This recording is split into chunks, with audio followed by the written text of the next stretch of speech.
cuento del día. ¡Mira! ¡Hemos llegado al mundo exterior!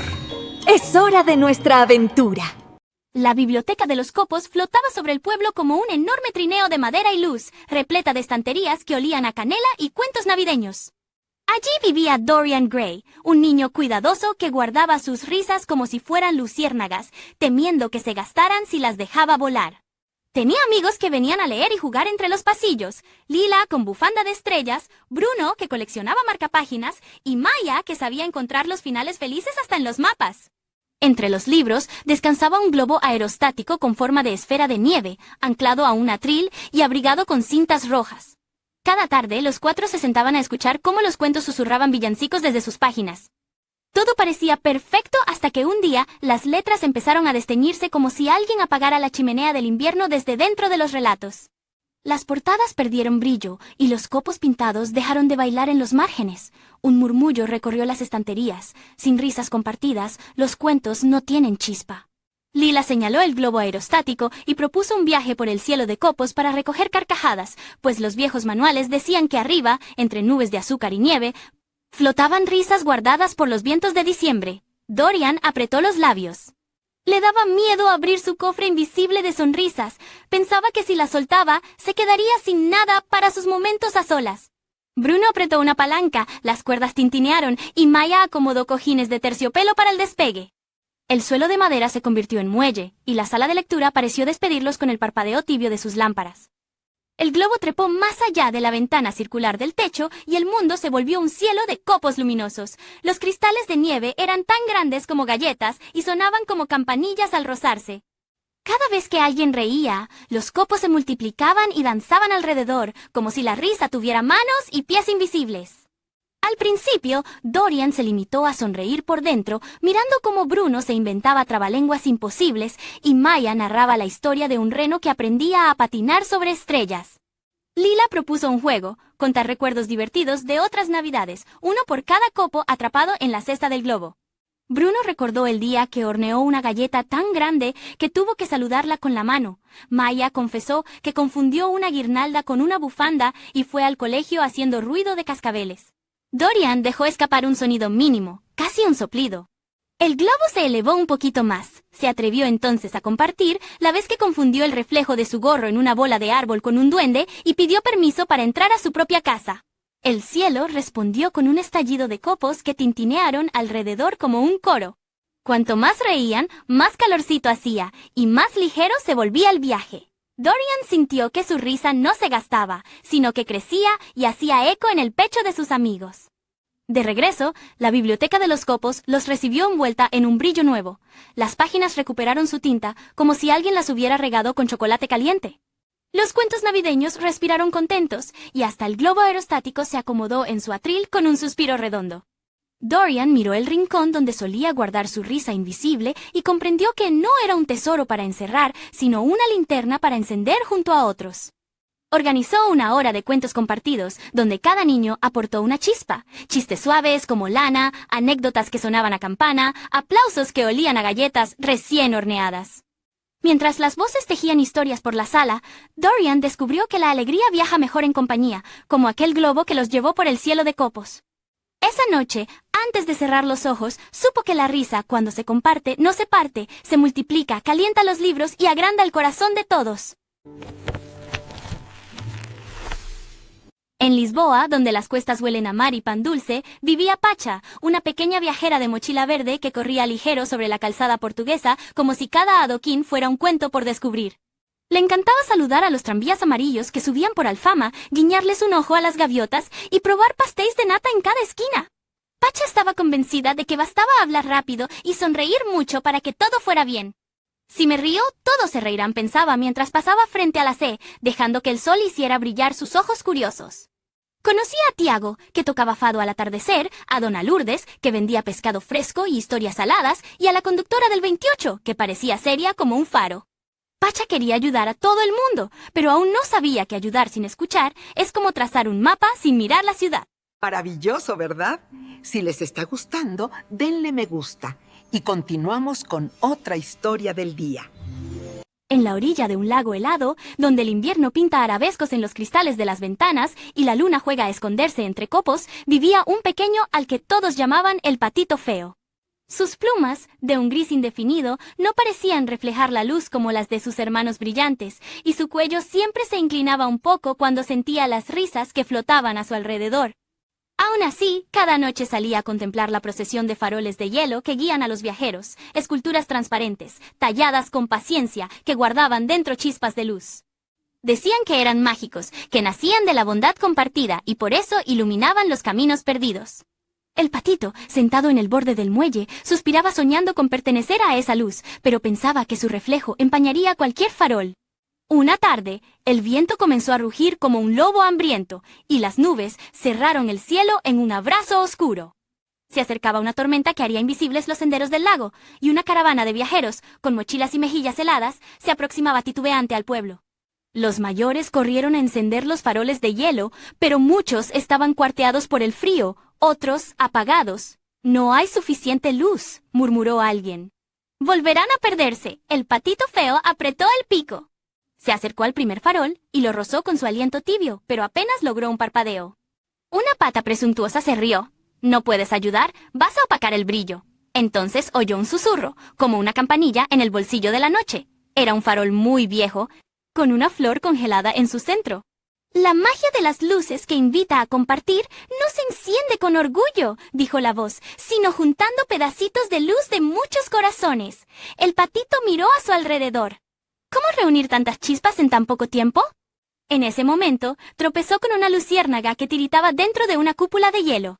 «Me llamo Brilla», dijo, temblando. «Sola no puedo con tanto viento». El patito la cobijó entre sus plumas y se le ocurrió una idea. Fue puerta por puerta, aleteando sin vergüenza ni prisa. Tocó la guarida del topo, que tenía una vela corta y tozuda, preguntó a los ratoncitos, que guardaban migas de velas en tapones, pidió al zorro una linterna olvidada, invitó a las ranas a cantar, porque la música calentaba el aire, y a sus hermanos, incluso a la pata presuntuosa, les propuso sostener los faroles mientras él protegía las llamas con sus alas abiertas. Cada vez que alguien compartía algo, una llama, un cuento, una canción, una uva pasa de sus provisiones, el farol de hielo respondía con un brillo más amplio, como si dentro se multiplicaran espejos de bondad. La nieve seguía cayendo, pero ahora danzaba dorada. La luciérnaga Brilla, ya templada, se metió en el farol viejo, y su luz, unida a las velas y a los latidos de todos, se volvió un río que corría en silencio por la orilla helada. Los faroles de hielo que guían a los viajeros se encendieron uno a uno, como si la noche tuviera un collar de estrellas al nivel del suelo. La caravana apareció entre los copos, boquiabierta ante el camino luminoso. Avanzaron seguros y al llegar al pueblo compartieron historias y sopa caliente con quienes los habían guiado. El patito feo, jadeante y feliz, se vio reflejado en una pared de hielo. No era más brillante ni más esbelto, y sin embargo, algo en él resplandecía. Comprendió que la belleza no era un espejo que reclama aplausos, sino un farol que invita a los demás a caminar juntos. Cuando la tormenta cedió y el viento quedó reducido a un suspiro amable, el farol viejo murmuró, «¿Lo ves? La magia de las luces que invita a compartir es que, cuando das, no pierdes, creces y ayudas a que los otros encuentren su camino». Desde entonces, cada invierno, el patito convertía en farol cualquier trocito de luz que encontraba. Un abrazo, una risa, un pan partido en dos. Y ya nadie lo llamó feo, no porque cambiara su plumaje, sino porque él había aprendido y enseñado que la luz verdadera se hace grande cuando se comparte, y que en ese brillo cabemos todos. Aún quedan más cuentos hoy. No te vayas porque el que viene ahora te gustará. Suscríbete para que no te pierdas ninguno. Arturo se ajustó la bufanda y siguió a su abuela por la avenida iluminada hasta el mercado navideño de caramelos, que canta al pasar. Los puestos, hechos de bastones de menta y tejados de turrón, tarareaban villancicos al ritmo de las luces que tintineaban. Los malvaviscos hacían coros suaves y las piruletas giraban como peonzas marcando el compás. Un cartel, dibujado con azúcar glass, brillaba sobre la entrada. La aventura del reno bromista que reparte risas en Nochebuena. La abuela Inés sonrió. Dicen que su alegría enciende las estrellas. Pero Arturo frunció el ceño. Él había ahorrado monedas para comprar el regalo perfecto, algo que pudiera envolver con un lazo. Las risas le parecían bonitas, sí, pero no las veía como un regalo de verdad. Mientras contaba sus monedas, el mercado le cantaba al oído, como si quisiera explicarle un secreto que aún no entendía. De pronto, un viento frío desacompasó la música. Una campana de caramelo se agrietó y su tintineo se hizo triste. El hilo de luces del arco principal se apagó y un par de vendedores bajaron la mirada. Un niño perdió su manopla y se le helaron los dedos y hasta las piruletas dejaron de girar. Arturo pensó en sus monedas. Quizás si compraba algo arreglaría un poco el ánimo. Antes de decidir, un sonido de cascabeles risueños saltó por encima del murmullo. Un reno de nariz sonrosada resbaló por una cinta de caramelo como si fuera un tobogán, aterrizando con una voltereta. Entre carcajadas, se dibujó bigotes de cacao, estornudó copos de nieve en forma de estrellas y escondió, como por magia, monedas de chocolate en los bolsillos de los más pequeños. La gente empezó a sonreír. El agujero en la campana resultó ser perfecto para un ritmo chas, chas, y las voces se afinaban a medida que reían. Arturo, cruzado de brazos, murmuró: «No es momento de bromas». El reno le guiñó un ojo, como si dijera que, a veces, la risa es el primer botón de reinicio. La noche parecía inclinada hacia la pena cuando el arco cantor del mercado se quedó sin voz, y la gran estrella que anuncia la medianoche titubeó detrás de una nube. El reno se acercó a Arturo. «Ven, ayúdame». Arturo dudó, pero siguió esos pasos ligeros que dejaban huellas de azúcar en la nieve. Recorrieron los puestos con una misión juguetona y valiente. Pellizcaron las cuerdas de regaliz para que vibraran como un arpa. Hicieron girar trompos de azúcar que marcaron el ritmo. Enseñaron a los bastones de menta a armonizar como un coro travieso. El niño sin manopla fue abrigado por un vendedor que tejió, entre risas, una manopla de algodón dulce que no se deshacía. Arturo empezó a proponer ideas. Con un trocito de cinta y un bastón, inventó una batuta, organizó un desfile de manzanas acarameladas y, escondido detrás del puesto de chocolate, hizo caras graciosas para los más serios hasta que se rindieron a una sonrisa. Con cada carcajada, una lucecita del arco volvía a encenderse, y la estrella, tímida al principio, recuperó su brillo. Arturo descubrió que la aventura de aquel reno no era un juego sin sentido, sino el arte de desatar la alegría para que todos se calentaran con ella. Cuando la gran campana marcó la medianoche, el mercado entero volvió a cantar, afinado por el eco de tantas risas compartidas. El reno bromista inclinó la cabeza ante Arturo y dejó en su mano una pequeña campanilla invisible, hecha de un ja luminoso que solo sonaba cuando alguien sonreía de verdad. Arturo miró sus monedas y decidió convertirlas en tazas de chocolate humeante para quienes tenían las manos frías. Luego se puso a contar chistes bajo el arco, invitando a cualquiera a sumar una risa más. La abuela Inés le apretó el hombro. «Ahora lo entiendes».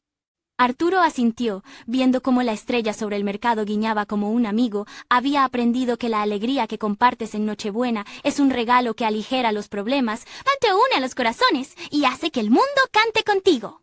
Y mientras el reno se alejaba dejando pisadas de carcajadas en la nieve, Arturo guardó su campanilla invisible, dispuesto a encenderla cada día con una nueva sonrisa. Seguimos con otro cuento y el que viene ahora te gustará. Dale like y suscríbete para que no te pierdas ningún cuento. En la plaza de caramelos que cambia de sabor con la risa, las baldosas sabían a fresa cuando los niños soltaban carcajadas y a limón cuando alguien hacía cosquillas al viento. Allí vivía Bruno Escarcha, un verdadero Scrooge de ceño fruncido, dueño de una tiendita donde guardaba objetos polvorientos y contaba sus monedas como si fueran estrellas. Nunca reía, decía que la risa desgastaba los bolsillos. Cuando escuchaba sobre el mercado de regalos sostenibles, que cada mes levantaba sus toldos de colores en la plaza, él negaba con la cabeza. No creía en regalos que crecían con la cooperación, ni en arreglar juguetes para otros. «Cada quien lo suyo», murmuraba, mientras la plaza a su alrededor le devolvía un sabor a regaliz amargo cada vez que pasaba sin sonreír. Un día, el mercado llegó con campanillas y olor a galleta recién horneada. Los puestos se llenaron de ideas. Una mesa para remendar peluches, otra para intercambiar cuentos, otra para cambiar ruedas de patines. Bruno vio una peonza rara, hecha con tapas de frascos y una cuerda tejida con hilos de viejas bufandas, y decidió que la quería. Sacó monedas relucientes, pero la voluntaria pelirroja, Lila, le explicó que allí no se pagaba con dinero, sino con ayuda. Bruno frunció más el entrecejo, y la plaza se volvió sabor a toronja agria. Justo entonces, una ráfaga de viento desparramó papeles de colores. Los niños corrieron entre risas a atraparlos, y el suelo chisporroteó a caramelo de manzana. Sin querer, Bruno atrapó uno que se elevaba como mariposa. Todos aplaudieron y rieron, y a él le cosquilló la lengua con sabor a algodón de azúcar. Se sorprendió. La risa, pensó, mueve la plaza y, tal vez, también a mí. Intrigado, aceptó ayudar a Lila a reconstruir una cometa con envoltorios de chocolate y varillas de paraguas rotos. Descubrió que sus manos, tan acostumbradas a contar, servían para atar nudos finos y enderezar varillas. En otra mesa, enseñó a un pequeño a encajar engranajes de un cochecito. En otra, prestó una caja de tornillos guardados desde quién sabe cuándo. Por cada gesto, las carcajadas brotaban y las baldosas estallaban en sabores nuevos. Mandarina cuando soplaban al pegamento para que se secara, mora cuando compartían tijeras, piña cuando aplaudían los avances. Conforme los regalos se reparaban y nacían, Bruno notó algo que el dinero no había podido darle. La peonza giró en su cabeza, no por monedas, sino por el deseo de equilibrar un mundo de manos unidas.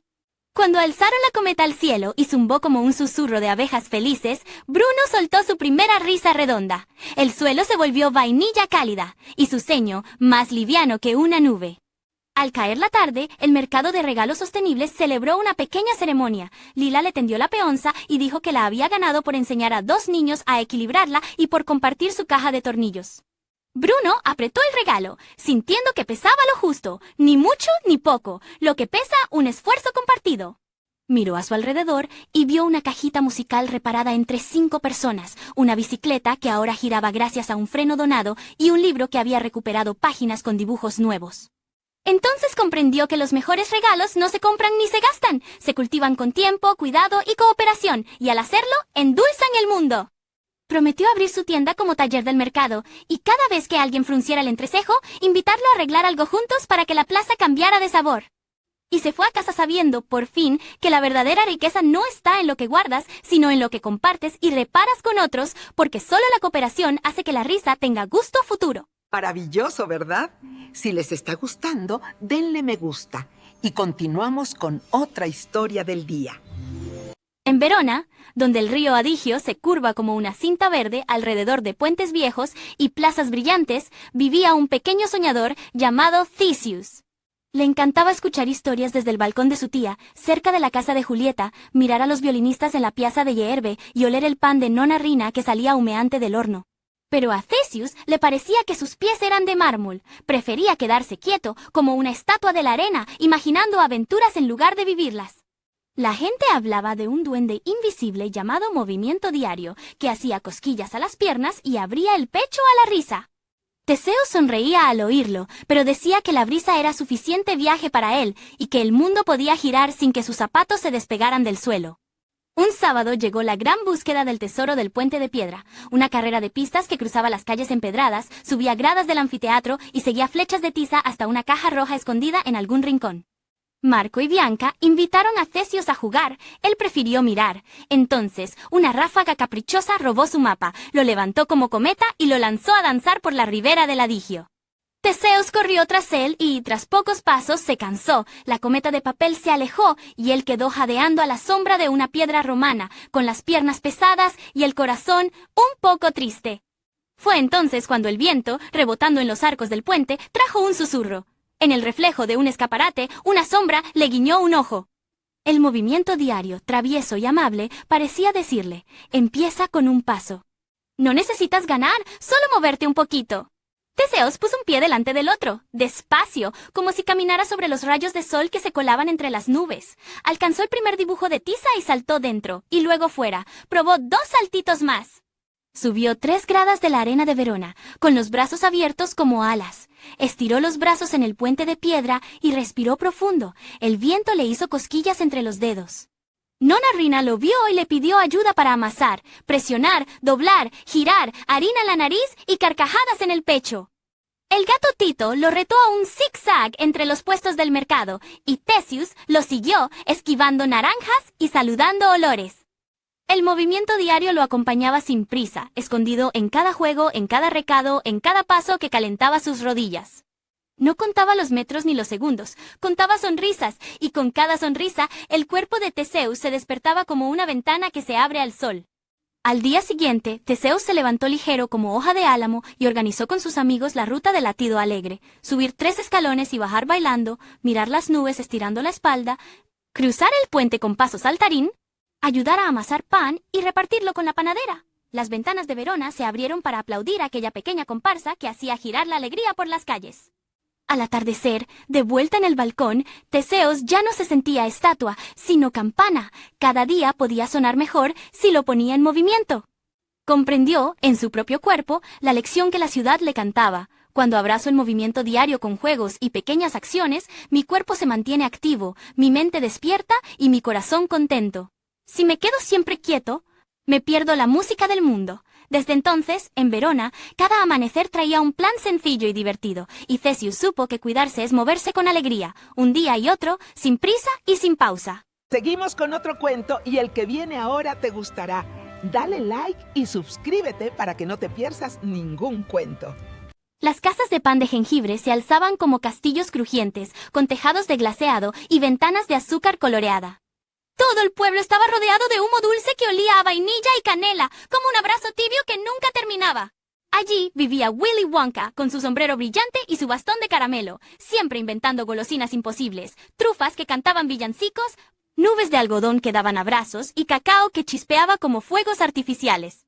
Aquella víspera de Navidad, los niños corrían por las callecitas pegajosas llevando un objeto del que todos hablaban, la brújula de la Navidad, una vieja aguja en forma de bastón dulce que, decían, orientaba a los niños hacia la amabilidad.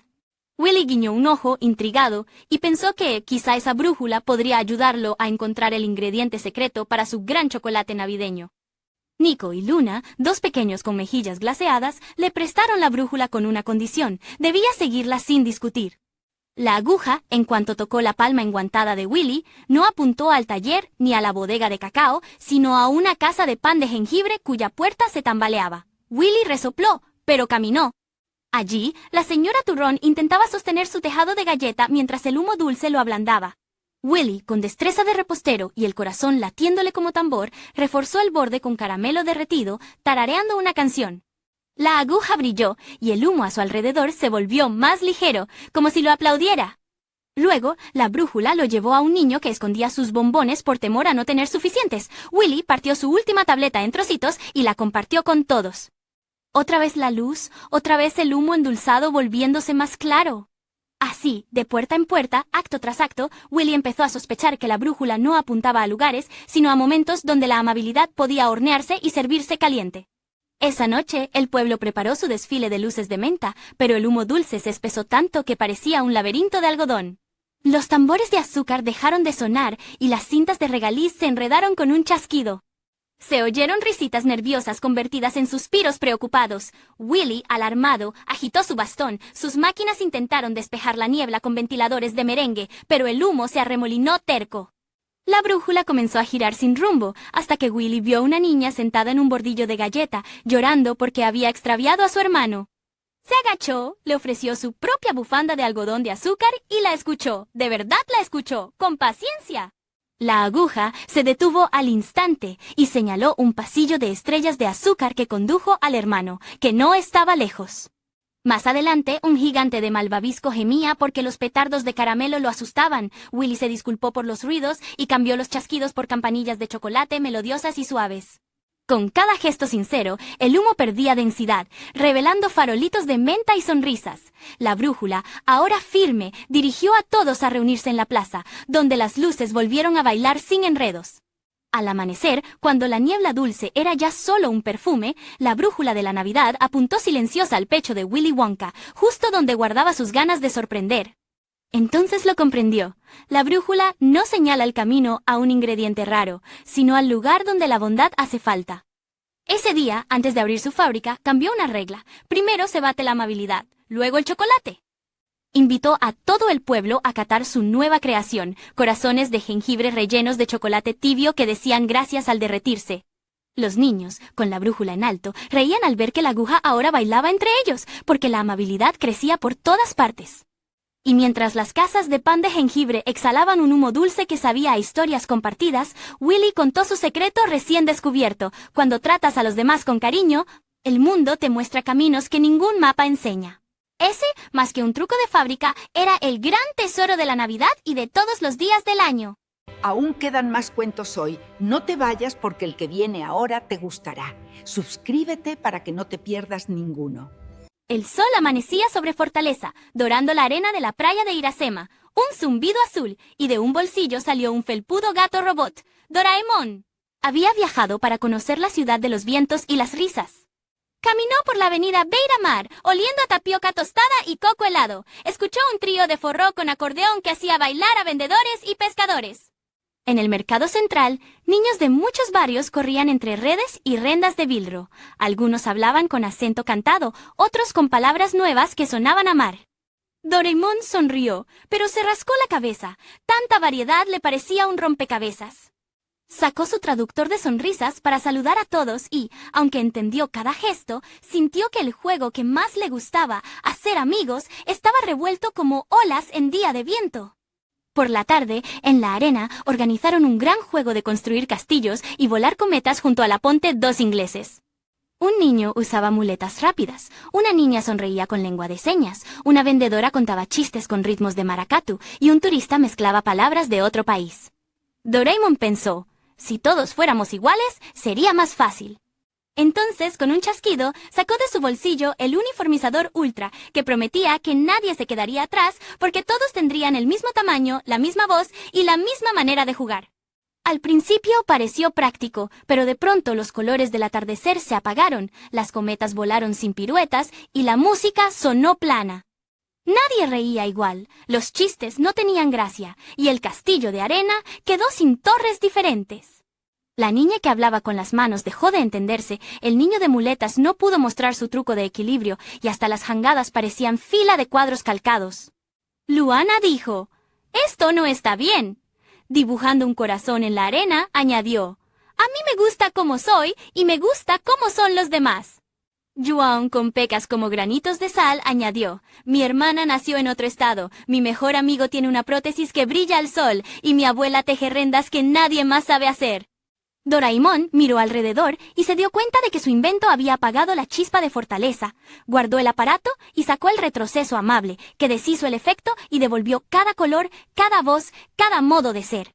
La playa volvió a llenarse de risas, la niña volvió a hablar con sus manos y todos aprendieron a responderle. El niño mostró cómo sus muletas lo hacían zigzaguear como un pez veloz, la vendedora improvisó rimas, y un chico japonés brasileño enseñó a doblar barquitos de papel para una regata en Mucuripe. Cada diferencia se volvió una sorpresa. Al final, cuando el cielo se pintó de naranja y púrpura, Doraemon organizó una merienda con tapiocas de sabores distintos y una carrera de cometas donde cada quien decoró la suya a su manera. Se acercó a sus nuevos amigos y, con los ojos brillando, les dijo, «Hoy aprendí que valorar la diversidad no es solo decir qué bonito, sino escuchar, aprender y respetar a cada persona como es. Porque cuando miramos con respeto, las diferencias nos separan, nos enseñan, nos cuidan y nos hacen más fuertes juntos». La brisa acarició la playa y trajo un eco de risa. Doraemon guardó el uniformizador al fondo del bolsillo y en la primera página de su libreta escribió, «Regla de Fortaleza, cada persona merece respeto y nuestra diversidad es el tesoro que hace que el mundo baile». Y mientras las olas aplaudían, supo que el mejor invento de ese día había sido su corazón, ahora más grande y más atento. En la ciudad del Ljubljana, donde el río Ljubljanica serpentea bajo el puente triple y los dragones vigilan con ojos brillantes desde su puente, llegó Tara, la flor viajera. Tenía pétalos de colores cambiantes y una mochilita de polen que tintineaba como campanitas. Era primavera y el mercado se llenaba de flores, pan crujiente y risas. Tara traía una misión sencilla pero emocionante, plantar 3 semillas de luz antes del atardecer, una junto a la estatua del poeta Prešeren, otra en el puente del dragón y la última en el mirador del castillo, para que al anochecer la ciudad destellara como un cielo al revés. Miró la colina, las torres, los puentes y dijo, «Fácil». Agitó sus pétalos para emprenderlo todo a la vez, porque le gustaba volar deprisa, como quien sopla todas las velas de un pastel con una sola bocanada. Pero la brisa traviesa le jugó una broma. Entre el acordeón que cantaba en la plaza y el murmullo del mercado, Tara se enredó en aromas, voces y pasos. Intentó alcanzar a la vez la sombra de Prešeren, la barandilla del puente del dragón y la senda del castillo, y terminó girando como un molinillo. Una semilla le resbaló y cayó al río, otra se pegó a un cucurucho de helado de fresa que sostenía una niña, y la tercera se escondió debajo de su propio pétalo. Con un suspiro, Tara se posó en la barandilla. Entonces, un pequeño dragón de bronce del puente del dragón, que parecía dormido, parpadeó. «Pequeña flor», susurró, «nosotros, los dragones, no conquistamos el cielo de un aletazo, lo recorremos a pasitos». Organiza lo pequeño. Primero lo primero, luego lo siguiente. Hazte una lista de pétalos. Tara sintió que el corazón le sonaba como una gota en una hoja, y asintió. Con una gotita de rocío, escribió en el borde de sus pétalos. Primero, recuperar la semilla del río con ayuda. Segundo, respirar y contar mis semillas. Tercero, plantar junto a Presheren. Cuarto, cruzar hacia el puente del dragón y plantar otra. Quinto, subir al castillo y plantar la última antes del sol rojo. Guardó la lista en su memoria perfumada y fue a buscar al barquero. Un hombre de sonrisa tranquila le acercó la semilla con una red finísima. «Paso a paso», le dijo, guiñándole un ojo. Tara respiró, contó 1, 2, 3. Acompasó su vuelo con el acordeón y llegó a la estatua de Presheren. Allí, entre versos que el viento parecía recitar, enterró la primera semilla en una jardinera. Luego cruzó el puente triple marcando con polen cada barandilla que pasaba, como si fueran estrellas. Encontró a la niña del helado y, con una risita compartida, recuperó la semilla pegajosa. Juntas la plantaron en una grieta llena de tierra junto a un dragón de bronce, que esta vez sonrió de verdad. Tara notó que cada tarea hecha la hacía brillar un poquito más. Quedaba la última. El sol inclinaba sus pestañas hacia las tejas rojas y el funicular subía ligero por la ladera. Tara eligió un banco para descansar, bebió una gota de fuente y siguió su lista. Un paso, una respiración, una sonrisa. ¡Arriba! El castillo miraba la ciudad como un faro amable. Con cuidado, plantó la tercera semilla en el mirador, donde el viento la mecía con ternura. Entonces comprendió. Lo que parecía grande y enredado se había vuelto sencillo porque lo convirtió en pequeñas tareas organizadas. Se sintió capaz, como si sus pétalos fueran alas nuevas. Abajo, los dragones parpadearon, el río brilló como una cinta y las plazas olieron a promesa. Tara guardó su lista entre sus hojas, sabiendo que cualquier meta, por simple que sea, florece cuando la riegas con orden y paciencia, una tarea a la vez, hasta que la ciudad y tu propio corazón se encienden de confianza. Seguimos con otro cuento y el que viene ahora te gustará. Dale like y suscríbete para que no te pierdas ningún cuento. El sol de Faro brillaba como una moneda dorada sobre el mar y las gaviotas parecían cometas con alas. Jerónimo Stilton, periodista ratón con traje impecable y bigotes nerviosos, llegó para cubrir el Festival del Faro. Traía su libreta, un bolígrafo que no se le escapaba ni con el viento más tosudo y una mezcla de ilusión y cosquillas en la panza. «¡Faro, allá voy!», murmuró, ajustándose las gafas mientras el aroma a sal, pasteles de nata y redes recién remendadas llenaba el aire. Todo era nuevo y hermoso, las casitas blancas, el casco antiguo con sus puertas de colores y esa torre luminosa que parecía guiñar el ojo al horizonte. Jerónimo siempre decía que era valiente, que no necesitaba más que su orden y su horario. Lo que no contaba a nadie era que, a veces, cuando el viento soplaba demasiado fuerte, las dudas le enredaban la cola como una cuerda húmeda. La aventura torció el bigote cuando, entre el bullicio del muelle, una gaviota audaz se llevó su bocadillo de queso y, en la confusión, su libreta cayó y desapareció.